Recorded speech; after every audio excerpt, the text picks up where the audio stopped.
உயிரின் உயிரான விடுதலை சிறுத்தைகளே, சாதி ஒழிப்பை சமூக விடுதலை என தமிழகத்தில் களமாடி வரும் விடுதலை சிறுத்தைகள் கட்சியினர் தமிழர்களின் உரிமைகளுக்காகவும் ஒடுக்கப்பட்டோரின் விடுதலைக்காகவும் போராடி வருகின்றனர். இன்றைய களத்தில் சிறுத்தைகள் நிகழ்ச்சியில் கட்சி தலைவரும் எழுத்து தமிழரின் நிகழ்ச்சிகள் மட்டுமின்றி எழுத்து தமிழரின் ஆணைக்கு இணங்க களத்தில் சிறுத்தைகள் பங்கேற்ற நிகழ்ச்சிகள் அனைத்தையும் இப்போது பார்க்கலாம். சோனியா காந்தி உள்ளிட்ட அகில இந்திய அளவில் தலைவர்களை அழைத்து வந்து முதலமைச்சர் மு.க.ஸ்டாலினுக்கு பாராட்டு விழா நடத்த வேண்டும் என்று விசிக தலைவரும் சிதம்பரம் நாடாளுமன்ற உறுப்பினருமான முனைவர் தொல் திருமாவளவன் தெரிவித்துள்ளார். கோவை கொடிசியா மைதானத்தில் நடைபெற்ற திமுக முப்பெரும் விழாவில் பேசிய அவர், தென்னிந்திய மாநிலங்களில் பாஜகவால் காலூன்ற முடியாத ஒரே மண் தமிழ் மண் தான் என்று தெரிவித்தார். மேலும் தமிழ்நாடு, புதுச்சேரி உள்ளிட்ட 40 தொகுதிகளிலும் இந்தியா கூட்டணி வெற்றி பெற்றதால் இந்தியா கூட்டணி தலைவர்களை முதலமைச்சர் மு.க.ஸ்டாலினை வியந்து பார்க்கின்றனர் என்றும், சோனியா காந்தி உள்ளிட்ட அகில இந்திய அளவில் தலைவர்களை அழைத்து வந்து முதலமைச்சர் மு.க.ஸ்டாலினுக்கு பாராட்டு விழா நடத்த வேண்டும் என்றும் விடுதலை சிறுத்தைகள் கட்சியின் தலைவரும் சிதம்பரம் நாடாளுமன்ற உறுப்பினருமான முனைவர் தொல் திருமாவளவன் கூறினார். திராவிட முன்னேற்றக் கழகம் செப்டம்பர் திங்களில் முப்பெரும் விழாவை கொண்டாடுவது வழக்கம். அண்ணா பிறந்த நாள், கழகம் பிறந்த நாள், தந்தை பெரியார் பிறந்த நாள் என்று முத்தமிழறிஞர் கலைஞர் அவர்கள் தொடர்ந்து முப்பெரும் விழாவை நடத்தி கட்சியில் கழகத்தில் பாடாற்றியவர்களுக்கு விருதுகளை வழங்கி சிறப்பித்து வருவது வாடிக்கை. இன்றைக்கு தளபதி அவர்களும் அதை தொடர்ந்து முன்னெடுத்து வருகிறார். இந்த நிலையில் செப்டம்பர் மாதத்தில் நடைபெற்ற முப்பெரும் விழா இதுவா என்று எண்ணக்கூடிய வகையில் ஜூன் மாதத்தில் நடைபெறுகிறது. முத்தமிழறிஞர் கலைஞர் அவர்களின் 100ஆண்டு நிறைவு விழா, மாண்புமிகு முதல்வருக்கு பாராட்டு விழா, மகத்தான வெற்றியை வழங்கிய மக்களுக்கு நன்றி சொல்லும் விழா என்று இந்த விழாவை அண்ணன் அவர்கள் ஒருங்கிணைத்திருக்கிறார். முத்தமிழறிஞர் கலைஞர் அவர்களுக்கு இந்த நேரத்தில் உலகத் தமிழர்களை எல்லாம் ஒருங்கிணைத்து ஒரு மகத்தான மாநாட்டை, செம்மொழி மாநாட்டை நடத்திய இந்த கொடிசியா மைதானத்தில் நின்று அவருக்கு எமது செம்மாந்த வீர வணக்கத்தை செலுத்துகிறோம். அவர் விட்டு சென்ற பணிகளை இன்றைக்கு வெற்றிகரமாக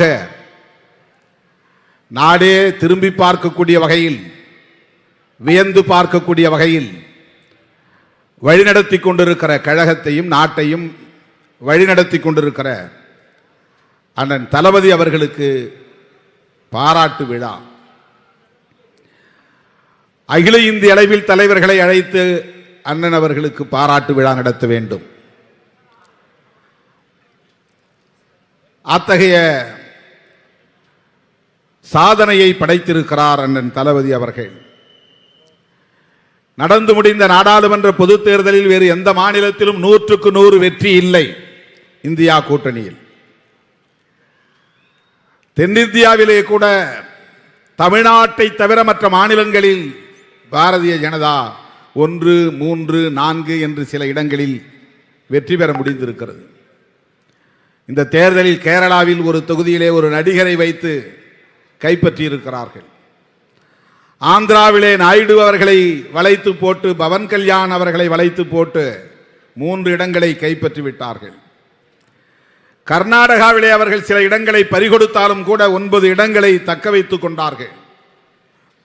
தெலுங்கானாவிலும் சில இடங்களை கைப்பற்றி இருக்கிறார்கள். ஏன் மராட்டியத்திலும் சில இடங்களை கைப்பற்றி இருக்கிறார்கள். தென்னிந்திய மாநிலங்களில் அவர்களால் காலூன்ற முடியாத ஒரே மண் தமிழ் மண் தான். அவர்களின் ஜம்பம் பலிக்காத ஒரு மண் தமிழ்நாடு தான். எத்தனை குட்டிக்கரணம் போட்டாலும் உங்களால் இந்த மண்ணில் வேரூன்ற முடியாது என்பதை மறுபடியும் மறுபடியும் உறுதிப்படுத்தி காட்டியிருப்பவர் நம்முடைய தமிழக முதல்வர் அண்ணன் தளபதி அவர்கள்.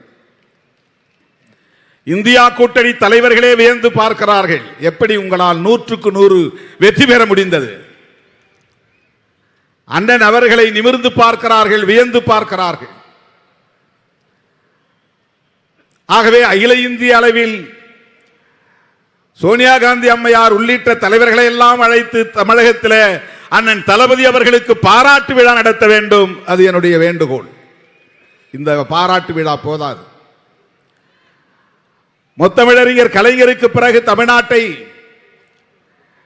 வழிநடத்தி கொண்டிருக்கிற அண்ணன் தளபதி அவர்கள் கழகத்தை காப்பாற்றி அடுத்தடுத்து வருகிற அனைத்து தேர்தல்களிலும் தொடர் வெற்றியை பெற்று வருகிறார். 2019 நாடாளுமன்ற பொதுத் தேர்தலில் மாபெரும் வெற்றி, ஒரே ஒரு தொகுதியை தவிர. 2021 நடைபெற்ற சட்டமன்ற பொதுத் தேர்தலில் மாபெரும் வெற்றி. இன்றைக்கு ஆட்சி பீடத்திலே திராவிட முன்னேற்ற கழகம் அமர்ந்திருக்கிறது. அதன் பிறகு நடைபெற்ற உள்ளாட்சி தேர்தல்களில் அடுத்தடுத்து வெற்றி. இப்போது நடந்து முடிந்திருக்கிற நாடாளுமன்ற பொதுத் தேர்தலில் 100க்கு 100 வெற்றி. தமிழக அரசியல் வரலாற்றில், இந்திய அரசியல் வரலாற்றில் இப்படி தொடர் வெற்றியை பெற்ற ஒரு கட்சி, ஒரு தலைமை வேறு எதுவும் இல்லை. இதை நாம் வெளிப்படையாக பாராட்டியாக வேண்டும். அதற்கு காரணம் அவருடைய அணுகுமுறை தான், அவர் கையாளுகிற உத்திகள் தான், அவருடைய ஆளுமைதான், அவர் வழிநடத்தி வருகிற இந்த கூட்டணியின் பலம் தான். 2019க்கு முன்னரே காவிரி நீர் பிரச்சனையை ஒட்டி அனைத்து எதிர்க்கட்சிகளையும் ஒருங்கிணைத்து ஒரு கூட்டணியை உருவாக்கினார். அது இன்றும் தொடர்கிறது. பொதுவாக தேர்தல் காலத்தில் கூட்டணிகள் அமையும் உடனே கலைந்து போய்விடுவார்கள், சிதறி போய்விடுவார்கள். அந்த கூட்டணி அடுத்த தேர்தல் வரையில் தொடராது. அதிமுக பாஜக கூட்டணி அப்படித்தான். ஆனால் திராவிட முன்னேற்ற கழகத்தின் தலைமையில் உருவான இந்த மதசார்பற்ற முற்போக்கு கூட்டணி 2019 நாடாளுமன்ற பொதுத் தேர்தலுக்கு முன்னரே மக்களின் நலன்களின் அடிப்படையாக வைத்து உருவான கூட்டணி. டெல்டா மாவட்ட விவசாயிகளின் நலன்களை முன்னிறுத்தி உருவாகிய கூட்டணி. அதுதான் இன்றைக்கும் தொடர்கிறது. 4 தேர்தல்களை சந்தித்திருக்கிறது.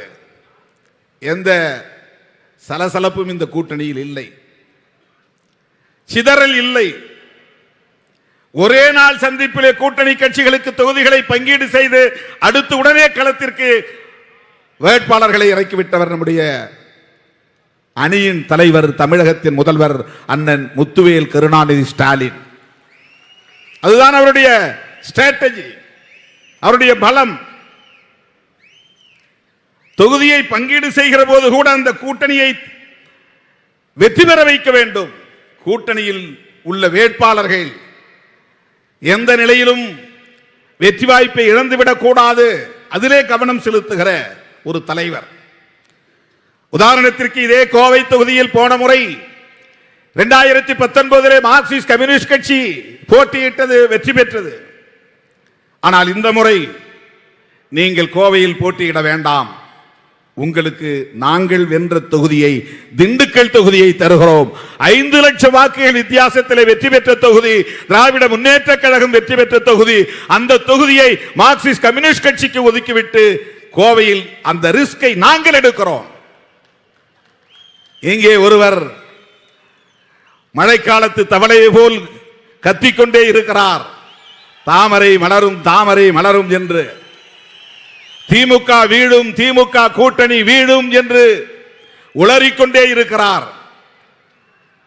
சாதிக்க போகிறோம் என்று நாடு முழுக்க நடந்து போகிறார். கோவையில் வெற்றி உறுதி உறுதி என்று திரும்ப திரும்ப பேசிக் கொண்டிருக்கிறார். நாங்கள் பார்த்துக் கொள்கிறோம், உங்களுக்கு வேண்டாம் இந்த ரிஸ்க். இதுதான் அண்ணன் தளபதி ஸ்டாலின். இதுதான் அவருடைய ஆளுமை, இதுதான் அவருடைய தலைமை பண்பு, இதுதான் அவர் தொடர் வெற்றி பெறுவதற்கான காரணம். ஆரணி தொகுதியிலும் காங்கிரசுக்கு சரியாக இல்லை என்று திமுக வெற்றி பெற்ற கடலூர் தொகுதியை காங்கிரசுக்கு கொடுத்து வெற்றி பெற வைத்திருக்கிறார் அண்ணன் தளபதி அவர்கள். கூட்டணி கட்சிகளை எப்படி அரவணைப்பது, கூட்டணி கட்சிகள் போட்டியிடக்கூடிய தொகுதிகளில் எப்படி வெற்றி பெறுவது, அது கூட்டணி கட்சியின் பொறுப்பு என்று விலகி நிற்காமல் தம் கட்சி தொண்டர்களை, கட்சியின் தளபதிகளை, அமைச்சர் பெருமக்களை இது திமுக தொகுதிதான், இவர் திமுக வேட்பாளர் தான் என்று எண்ணி பணியாற்ற வேண்டும் என்று மணிக்கு ஒரு முறை தொலைபேசியில் தொடர்பு கொண்டு அவர்களை வேலை வாங்குகிற ஆற்றல் வாய்ந்த ஒரு தலைமைதான் அண்ணன் தளபதியின் தலைமை. நாம் களத்திலே பார்க்கிறோம்.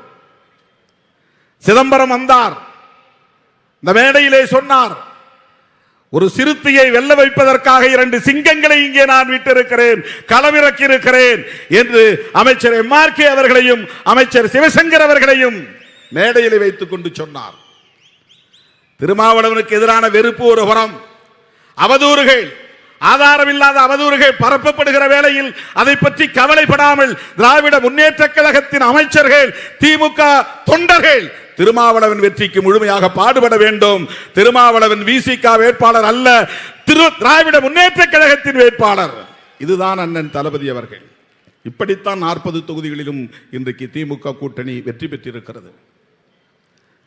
தருமபுரிக்கும் போக வேண்டும், சிதம்பரத்திலும் வேலை செய்ய வேண்டும், கடலூரிலும் அவர் பணியை பார்க்க வேண்டும். அண்ணன் MRK அவர்கள் 1 மணி நேரத்திற்கு ஒரு முறை தொலைபேசியிலே தொடர்பு கொண்டு இங்கும் செல் அங்கும் செல், என்ன நிலவரம்,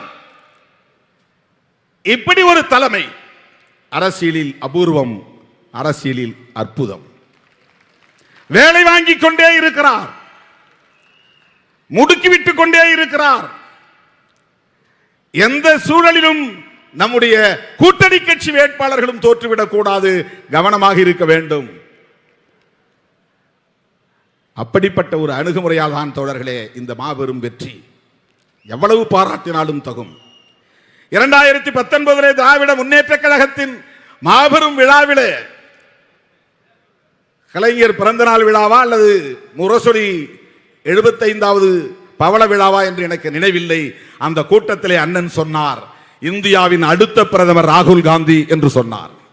காங்கிரஸ்காரர்களே சொல்ல தயங்கிய நேரத்தில் அடுத்த பிரதமர் ராகுல் காந்தி என்று சொன்னவர் நம்முடைய தலைவர் தளபதி ஸ்டாலின் அவர்கள். ஏன் ஏன் அகில இந்திய அளவில் ராகுல் காந்தியின் தலைமையில் அடுத்த தலைமுறையை ஒருங்கிணைக்க வேண்டிய தேவையை முன்னுணர்ந்தார். பாரதிய ஜனதாவை வீழ்த்துவதற்கு காங்கிரசோடு இணைந்து அனைத்து எதிர்க்கட்சிகளையும் ஒருங்கிணைக்க வேண்டிய தேவையை உணர்ந்தார். அதுதான் தளபதி. அதோடு நின்றுவிடவில்லை, இந்தியா முழுவதும் பயணம் செய்தார். அரவிந்த் கெஜ்ரிவாலை சந்தித்து இந்த அணிக்கு கொண்டு வந்தவர் நம்முடைய தளபதி அவர்கள், யாரும் மறுக்க முடியாது. மம்தா பானர்ஜியை இந்த அணியிலே இணைக்கிற பெரும் வேலையை எடுத்துக்கொண்டவர் தளபதி அவர்கள். அகிலேஷ் யாதவ், தேஜஸ்வி யாதவ் போன்றவர்களை எல்லாம், அந்த இளைஞர்களை எல்லாம், இளம் தலைவர்களை எல்லாம் தமிழ்நாட்டுக்கு வரவழைத்து பல நிகழ்ச்சிகளில் பங்கேற்க வைத்து இந்த கூட்டணிக்குள்ளே இணைத்த பெருமை தளபதி அவர்களை சாரும். அகில இந்திய அளவிலே இந்தியா என்கிற ஒரு கூட்டணி உருவாவதற்கு தளபதி அவர்களின் பங்களிப்பு மகத்தானது.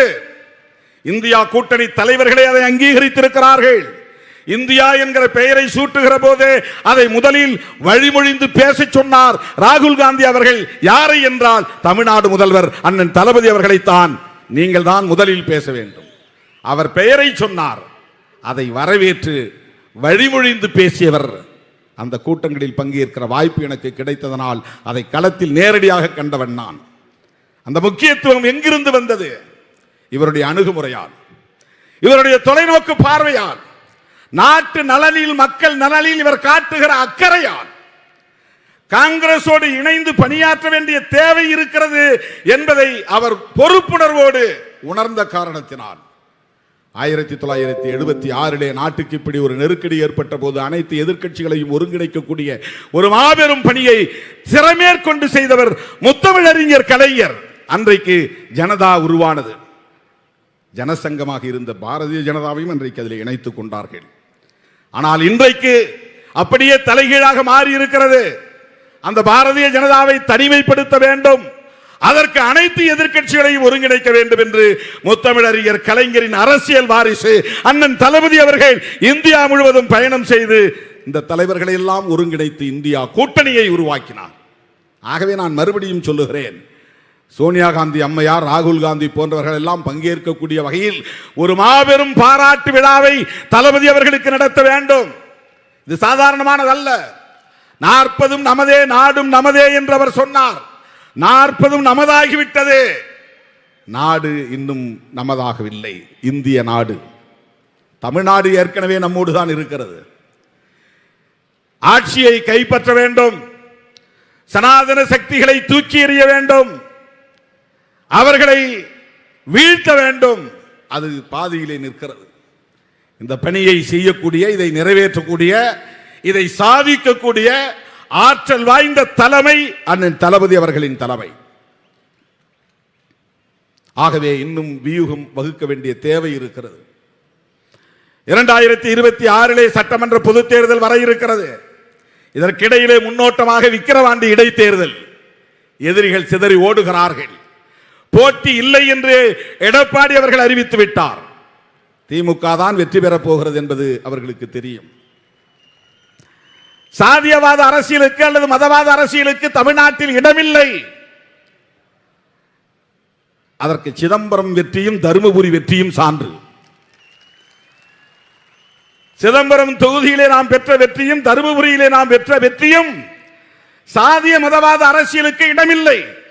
கோயமுத்தூரிலே நாம் பெற்ற வெற்றி, கோவை நாடாளுமன்ற தொகுதியிலே நாம் பெற்ற வெற்றி மதவெறி அரசியலுக்கு, வெறுப்பு அரசியலுக்கு, சிறுபான்மையினத்திற்கு எதிரான அச்சுறுத்தல் அரசியலுக்கு இடமில்லை என்று மக்கள் தீர்ப்பளித்திருக்கிறார்கள். இப்படிப்பட்ட ஒரு மகத்தான தீர்ப்பை வழங்கிய தமிழக மக்களுக்கும், நாடு தழுவிய அளவில் 52 இடங்களில் வெற்றி பெற்ற காங்கிரசுக்கு 99, அகில இந்திய அளவில் இந்தியா கூட்டணிக்கு 234. அந்த எண்ணிக்கை கூட தமிழ்நாடு சட்டமன்ற தொகுதி எண்ணிக்கையோடு பொருந்துகிறது. நம்முடைய சட்டமன்ற தொகுதிகளின் எண்ணிக்கை 234. அகில இந்திய அளவில் இந்தியா கூட்டணி பெற்ற வெற்றி தொகுதிகளின் எண்ணிக்கை 234. ஏனென்றால் இந்தியா கூட்டணி உருவாவதற்கு அடித்தளமிட்டவர் அண்ணன் தளபதி அவர்கள். அவ்வளவு பெரிய வெற்றி இது. நமக்கு தோல்வி அல்ல, தோல்வியில் மாபெரும் வெற்றி. அவர்களுக்கு வெற்றி அல்ல, வெற்றியில் மாபெரும் தோல்வி. சனாதன சக்திகள் வெற்றி பெற்றதைப் போல தோல்வி அடைந்திருக்கிறார்கள். இந்தியா கூட்டணி தோல்வி அடைந்ததைப் போல வெற்றி பெற்றிருக்கிறது. இதுதான் உண்மை. மக்கள் சரியான தீர்ப்பை வழங்கியிருக்கிறார்கள். நாம் இன்னும் வலிமை பெற வேண்டிய தேவை இருக்கிறது. இந்தியா கூட்டணி இன்னும் வலிமை பெற வேண்டிய தேவை இருக்கிறது. அதை வலிமைப்படுத்தக்கூடிய ஆற்றல் வாய்ந்த தலைவர் நம்முடைய தமிழ்நாடு முதல்வர் அண்ணன் தளபதி அவர்கள். ஆகவே அவருடைய தலைமையில், அவருடைய வழிகாட்டுதலில் நாம் நம்முடைய இந்த போராட்டத்தை, கருத்தியல் போராட்டத்தை, மண்ணையும் மக்களையும் காப்பாற்றுகிற, சனாதன சக்திகளை வீழ்த்துகிற, சமூக நீதியை பாதுகாக்கிற, அரசமைப்பு சட்டத்தை பாதுகாக்கிற இந்த யுத்தத்தில் அண்ணன் தளபதி அவர்களின் வழிகாட்டுதலில் கரங்கோர்த்து கைகோர்த்து களமாடுவோம் என்பதை சொல்லி, அண்ணன் தளபதி அவர்களை லட்சோப லட்சக்கணக்கான விடுதலை சிறுத்தைகளின் சார்பில் நெஞ்சார பாராட்டி, தமிழ்நாட்டு மக்களுக்கும் அகில இந்திய மக்களுக்கும் இந்த மகத்தான வெற்றியை வழங்கிய வாக்காள பொதுமக்கள் அனைவருக்கும் மனமார்ந்த நன்றியை கூறி விடைபெறுகிறேன். நன்றி, வணக்கம்.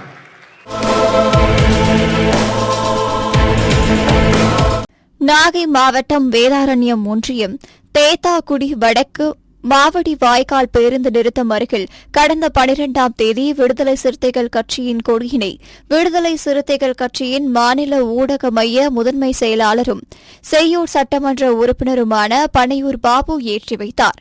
இதனை அடுத்து 13ஆம் தேதி இரவு விசிக கொடிக்கம்பத்தை மர்ம நபர்கள் சேதப்படுத்தியதோடு 12 அடி நீளமுள்ள இரும்பு கொடிக்கம்பத்தினை திருடி சென்று உள்ளனர். இந்நிலையில் இதுகுறித்து விடுதலை சிறுத்தைகள் கட்சியினர் வேதாரண்யம் காவல் நிலையத்தில் புகார் அளித்தனர்.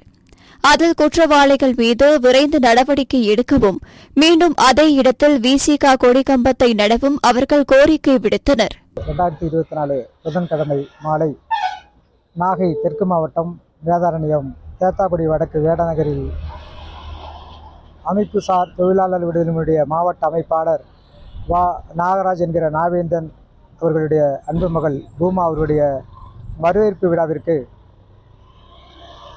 விடுதலை சிறுத்தை கட்சியினுடைய ஊடக மைய செயலாளரும் வெளிச்சம் தொலைக்காட்சியுடைய நிர்வாக இயக்குனரும் செய்யூர் சட்டமன்ற உறுப்பினருமாகிய மரியாதைக்குரிய சகோதரர் பனையூர் பாபு அவர்கள் வருகை தந்தார். அவர் வருகின்ற வழியில் தேத்தாக்குடி வடக்கு மாடு வாய்க்கால் என்கிற இடத்தில் விடுதலை சிறுத்தைகள் கொடிக்கம்பம் கொடியேற்றுவதற்கு ஏற்பாடு செய்யப்பட்டிருந்தது. அந்த கொடியினை நமது செய்யூர் சட்டமன்ற உறுப்பினர் மரியாதைக்குரிய அண்ணன் அவர்கள் ஏற்றி வைத்தார்கள். அந்த கொடிக்கம்பத்தை நேற்று 13/6/2024 இரவு 10 மணிக்கு மேல் சாதி பெரி சமூக விரோதி கும்பல் அந்த கொடிக்கம்பத்தை முற்றிலுமாக இரும்பு கொடிக்கம்பத்தை கடற்றி சென்று விட்டார்கள்.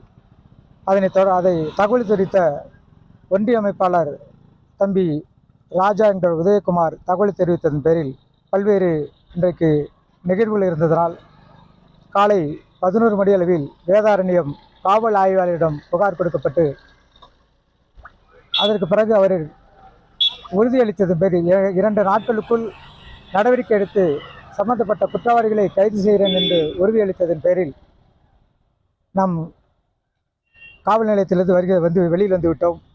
2 நாள் அவகாசத்திற்கு பிறகு நடவடிக்கை எடுக்கவில்லை என்றால் கொடிக்கம்பம் அகற்றப்பட்ட இடத்தில் விடுதலை சிறுத்தைகளை திரட்டி வருகின்ற திங்கட்கிழமை 17/6/2024 காலை 10 மணி அளவில் மாபெரும் சாலை மறியலை நடத்த திட்டமிட்டிருக்கிறோம் என்பதை எச்சரிக்கையோடு தெரிவித்துக் கொள்கிறேன்.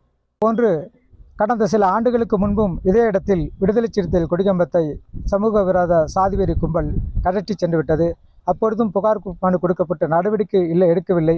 இதுபோன்று ஒரு சில இடங்களில் இப்படியான விரும்பத்தகாத சம்பவங்களை திட்டமிட்டு சமூக விரோதிகள் கலவரத்தை ஏற்படுத்த வேண்டும் என்பதற்காக சமூக விரோதிகள் திட்டமிட்டு ஏற்படுத்தி கொண்டிருக்கிறார்கள். இதை காவல்துறை இவர்களை ஆய்வு செய்து கண்காணித்து நடவடிக்கை எடுக்க வேண்டும் என்றும் கேட்டுக்கொள்கிறேன். காஞ்சிபுரம் மாவட்டம் வாலாஜாபாத் ஊராட்சி ஒன்றியத்திற்கு உட்பட்ட வையாவூர் கிராமம் காலனி பகுதியில் உள்ள நீர்த்தேக்க தொட்டி உள்ளது. இதிலிருந்து தற்போது அசுத்தம் கலந்த குடிநீர் பொதுமக்களுக்கு வழங்கியதைத் தொடர்ந்து 2 தினங்களாக அப்பகுதி மக்களுக்கு வாந்தி, மயக்கம் உள்ளிட்ட உடல் உபாதைகள் ஏற்பட்டு மருத்துவமனையில் சிகிச்சை பெற்று வருகின்றனர். இந்நிலையில் சுகாதாரமற்ற குடிநீர் வழங்கிய ஊராட்சி மன்ற தலைவர் மீது மாவட்ட நிர்வாகம் உரிய நடவடிக்கை எடுக்க வேண்டியும், பாதிக்கப்பட்ட குடும்பங்களுக்கு உரிய நிவாரணம் வழங்க வேண்டியும், வையாவூர் ஊராட்சிக்கு பாலாறு குடிநீர் இணைப்பு கொடுத்திட மாவட்ட நிர்வாகம் நடவடிக்கை எடுக்க வேண்டியும் விடுதலை சிறுத்தைகள் கட்சியின் சார்பில் காஞ்சிபுரம் தெற்கு மாவட்ட செயலாளர் தீவா எழிலரசு மற்றும் காஞ்சி மாநகர மாவட்ட செயலாளர் மதி ஆதவன் தலைமையில் காஞ்சி மாவட்ட ஆட்சியர் கலைசெல்வி மோகன் அவர்களிடம் மனு வழங்கப்பட்டது. இந்நிகழ்வில் விடுதலை சிறுத்தைகள் கட்சியின் மேலிட பொறுப்பாளர் பாசறை செல்வராஜ், மாவட்ட துணை செயலாளர் திருமாதாசன், ஒன்றிய துணை செயலாளர் சத்யா, குருவளவன், வினோத்குமார், தினேஷ், ஞானம் உள்ளிட்ட விடுதலை சிறுத்தைகள் கட்சியின் நிர்வாகிகள் திரளாக கலந்து கொண்டனர். 2 தினங்களுக்கு முன்பாக வாலாஜாபாத் ஊராட்சி ஒன்றியம் வையாவூர் ஊராட்சி கிராமத்திற்கு உட்பட்ட மக்கள் கிட்டத்தட்ட 2 பெண்கள் உயிரிழந்திருக்கிறார்கள். 36க்கும் மேற்பட்டோர் அரசு மருத்துவமனையில் அனுமதிக்கப்பட்டிருக்கிறார்கள். குடித நீர் மாசு கலந்த தண்ணீர் மக்கள் குடித்ததால் அதில் வாந்தி, வேதி, மயக்கம் போன்ற நிலை ஏற்பட்டு 2 பேர் இறந்திருக்கிறார்கள். 36 பேர் அரசு மருத்துவமனையில் அனுமதித்து சிகிச்சை பெற்று வருகிறார்கள். அவர்களுக்கு உரிய நிவாரணம் வழங்க கோரியும் பாதிக்கப்பட்ட மக்களுக்கு உரிய நிவாரணம் வழங்க வேண்டும். அது மட்டுமல்லாமல் அந்த கிராமத்திற்கு சுத்தமான குடி தண்ணீரை ஆழ்துளை கிணறு அமைத்து சுத்தமான குடி தண்ணீர் அல்லது ஆற்று தண்ணீர் அந்த மக்களுக்கு வழங்க வேண்டும் என்கிற கோரிக்கைகளை முன்வைத்து இன்றைக்கு விடுதலை சிறுத்தைகள் கட்சி சார்பாக முன்னாள் மாவட்ட செயலாளர் அண்ணன் பாசறை செல்வராஜ், மாநகர மாவட்ட செயலாளர் தம்பி மதியாதவன், மாவட்ட துணை செயலாளர் திருமாதாசன், தொகுதி துணை செயலாளர் ஸ்டான்லி, ஒன்றிய செயலாளர் சத்யா போன்ற குரு, தினேஷ் போன்ற தோழர்களோடு இன்றைக்கு மாவட்ட ஆட்சித்தலைவரை சந்தித்து மனு வழங்கியிருக்கிறோம். அவர்கள் இறந்த குடும்பத்திற்கு இழப்பீடு வழங்குவதாகவும் அந்த மக்களுக்கு சுத்தமான குடிநீர் வழங்குவதற்கு முயற்சி எடுப்பதாகவும் மாவட்ட ஆட்சித்தலைவர் அவர்கள் உத்தரவு அளித்துள்ளார். ஆகவே வெகு விரைவில் அந்த மக்களுக்கு குடிநீர் நல்ல முறையில் சீராக சென்றடைவதற்கு முயற்சி செய்வேன் என்று மாவட்ட ஆட்சித்தலைவர் அவர்கள் வாக்குறுதி அளித்திருக்கிறார் என்பதை இந்த நேரத்தில் தெரிவித்துக் கொள்கிறேன்.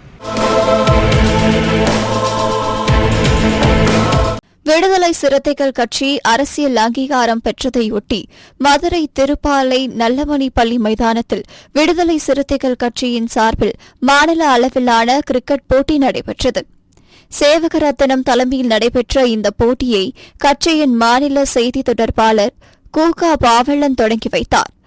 அகரன் அபிமன்யு, சிறுத்தை ராஜா, முருகன் ஆகியோர் ஒருங்கிணைப்பில் நடைபெற்ற இவ்விழாவில் மாநில அமைப்பு செயலாளர் எல்லாளன், கட்சியின் கருத்தியல் மரபு மாநில துணை செயலாளர் செல்ல பாண்டியன், மதுரை சிவகங்கை மண்டல செயலாளர் மாலன், மாவட்ட செயலாளர்கள் அம்மா தீபம் சுடர்மொழி, அரசு முத்து பாண்டியன், சிந்தனை வளவன், வழக்கறிஞர் ரவிக்குமார், ரா காளிமுத்து, வழக்கறிஞர் சரவணன், டிபிஐ முத்து, இனிய அரசன் உள்ளிட்டோர் கலந்து கொண்டனர்.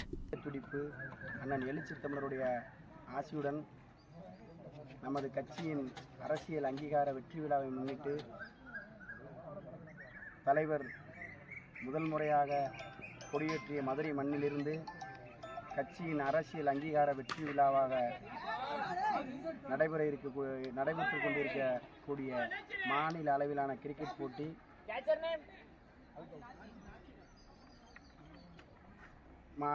இன்று காலை சரியாக 7 மணி அளவில் மதுரையில் நடைபெற்று கொண்டிருக்கிறது. இந்த போட்டியை துவக்கி வைக்க கட்சியின் மாநில செய்தி தொடர்பாளர் அண்ணன் கூகா பாவலன் அவர்களும், கட்சியின் அமைப்பு செயலாளர் அண்ணன் எல்லாளன் அவர்களும், கட்சியின் கருத்தியல் பரப்பு மாநில துணை செயலாளர் அண்ணன் செல்லபாண்டியன் அவர்களும், கட்சியின் மதுரை சிவகங்கை மண்டல செயலாளர் அண்ணன் தா மாலின் அவர்களும், நமது இயக்கத்தினுடைய மாவட்ட செயலாளர்கள் மதுரை மாநகர் வடக்கு மாவட்ட செயலாளர் அம்மா தீபம் என்ற சுடர்மொழி அவர்களும், மதுரை கிழக்கு மாவட்ட செயலாளர் அண்ணன் அரச முத்து பாண்டியன் அவர்களும், மதுரை புறநகர் மேற்கு மாவட்ட செயலாளர் அண்ணன் ஊர்ச்சேரி சிந்தனவளவன் அவர்களும், மதுரை புறநகர் தெற்கு மாவட்ட செயலாளர் அண்ணன் இரா காளிமுத்து அவர்களும், மதுரை மாநகர் தெற்கு மாவட்ட செயலாளர் வழக்கறிஞர் ரவிக்குமார் அவர்களும் முன்னிலையில் தலைமை தாங்கி இந்த மாநில அளவிலான கிரிக்கெட் போட்டியை துவங்கி வைத்துள்ளனர். கலந்து கொண்ட அத்துணை மாநில மாவட்ட நிர்வாகிகளுக்கும் எனது நெஞ்சார்ந்த நன்றியை தெரிவித்துக் கொள்கிறேன். சீரும் சிறப்புமாக நடைபெற்று கொண்டிருக்கக்கூடிய இந்த கிரிக்கெட் போட்டியை மதுரை மாவட்ட நிர்வாகிகள் அனைவரும் கலந்து கொண்டு தங்களுடைய ஆதரவை தருமாறு பணிவுடன் கேட்டுக்கொள்கிறேன். இறுதியாக இந்த நிகழ்வில் நம்முடைய மகத்தான மக்கள் தலைவர், நாளைய முதல்வர் அண்ணன் எழுச்சி தமிழர் அவர்கள் கலந்து கொண்டு பரிசீலிக்க உள்ளார். ஜூன் 30ஆம் தேதி நமது திராவிட முன்னேற்றக் கழகத்தின் மாவட்ட கழக செயலாளர், பத்திரப்பதிவு மற்றும் வணிகத்துறை அமைச்சர் அண்ணன் பி மூர்த்தி அவர்களும், மதுரை நாடாளுமன்ற உறுப்பினர் அண்ணன் சு வெங்கடேசன் அவர்களும், மதுரை வடக்கு சட்டமன்ற தொகுதியினுடைய சட்டமன்ற உறுப்பினர் கோ தளபதி அவர்களும், மதுரை தெற்கு சட்டமன்ற தொகுதியினுடைய சட்டமன்ற உறுப்பினர் அண்ணன் கோ பூமிநாதன் அவர்களும், இந்தியா கூட்டணி கட்சி தலைவர்கள் அனைவரும் கலந்து கொண்டு பரிசீலிக்க உள்ளனர்.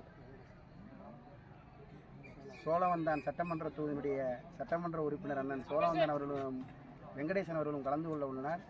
இந்த நிகழ்வு நம்முடைய அரசியல் அங்கீகார நிகழ்வு. 25 ஆண்டுகால அரசியலில் நம்முடைய எழுச்சித்தமிழுடைய தியாகத்திற்கு கிடைத்த வெற்றியாக மதுரை மண்ணிலிருந்து இந்த நிகழ்வை கொண்டாடி கொண்டிருக்கிறோம். அனைவரும் ஆதரவு தருமாறு பணிவுடன் கேட்டுக்கொள்கிறேன். தென்காசி தெற்கு மாவட்ட விடுதலை சிறுத்தைகள் கட்சியின் செயற்குழு கூட்டம் தென்காசியில் நடைபெற்றது.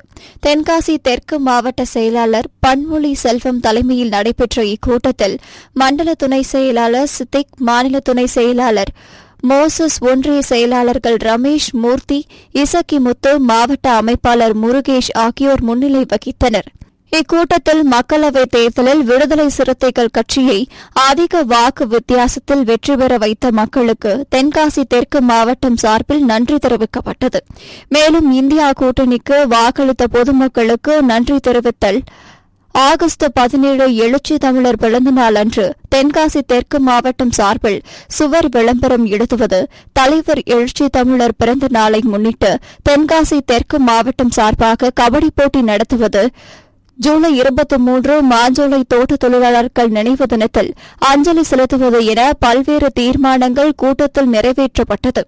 இந்த கூட்டத்தில் தென்காசி ஒன்றிய செயலாளர் கம்பல்துறை அரசு, புதூர் செல்வம், தேவதாஸ், மணி, இசக்கிமுத்து, ராஜா, விக்ராந்த் குமார், விவேக், செய்து சுலைமான், முருகையா, செல்லதுரை, கில்லிகுமார், ஆனந்தராஜ், இளங்கோவன், கண்மன், தமிழ் செல்வன், வசந்த், தருண், முத்துப்பாண்டி, முத்து உள்ளிட்ட பலர் கலந்து கொண்டனர். தென்காசி தெற்கு மாவட்ட விடுதலை சிறுத்தைகள் கட்சியினுடைய மாவட்ட செயற்குழு கூட்டம் மாவட்ட செயலாளர் அன்பு சகோதரர் பண்புலி செல்வம் அவருடைய தலைமையில் இன்று நடைபெற்றது.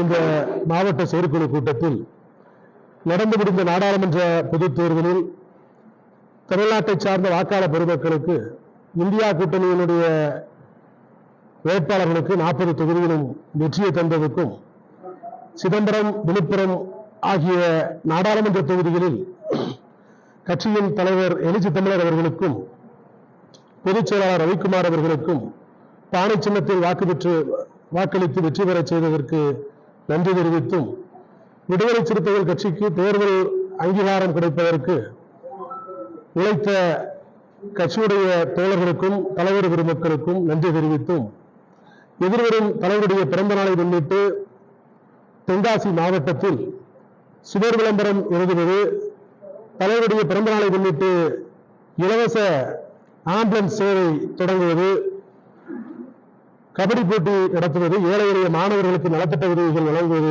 உள்ளிட்ட தீர்மானங்கள் நிறைவேற்றப்பட்டிருக்கிறது. மேலும் தேர்தல் காலத்தில் கலத்தப்பட்ட அகற்றப்பட்ட கொடி கம்பங்கள் அனைத்தையும் மீண்டும் உடனடியாக அமைப்பதற்கு நடவடிக்கை எடுக்க வேண்டும்.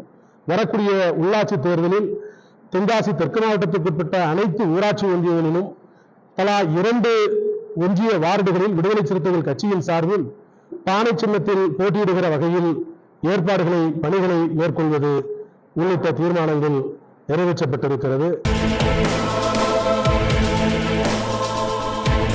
இன்றைய களத்தல் சிறுத்தைகள் நிகழ்ச்சியில் விடுதலை சிறுத்தைகள் கட்சியினர் நிகழ்ச்சிகள் அனைத்தையும் பார்த்தோம். நாளையும் இதேபோன்று சிறுத்தைகளின் பாய்ச்சலை களத்தில் காண்போம். வணக்கம்.